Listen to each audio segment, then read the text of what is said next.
এই ভীষ্মকে আগে জানতে হবে। বাবা, ভীষ্ম হচ্ছে স্বর্গের অষ্টবসু। এই অষ্টবসু কারা কারা আপনারা মিলিয়ে নেন। ধর ধ্রুব অনল অনিল সোম প্রত্যুষ প্রভাস যা, আমার এই অষ্টবসু হল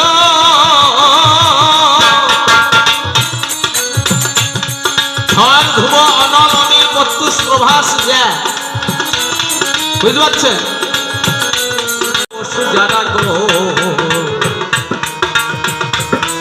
আমি আপনাদের কাছে যাই, ওরে বশিষ্ঠের আশ্রমে একটা কাম ধনু রাই।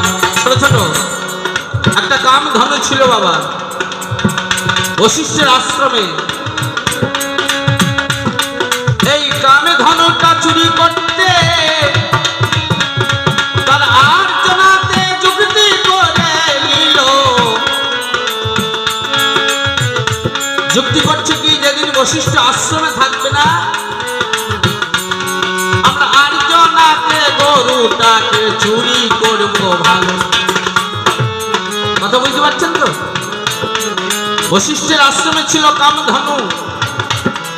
এই ধনুটাকে চুরি করতে অষ্টবসু গেছে যেদিন বশিষ্ঠ আশ্রমে ছিল না। সেই সময়ে তখন আমার কি হইল ভাই, 8 জন বসুর মধ্যে প্রভাস নামে যে বসুটা গরুর দড়ি ধরে নাই, গরুর দড়ি ধরে আশ্রমের বাহির হয়ে গেল।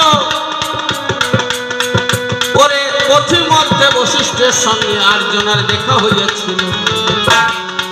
কবি গান হচ্ছে যুক্তির গান, দর্শনের গান।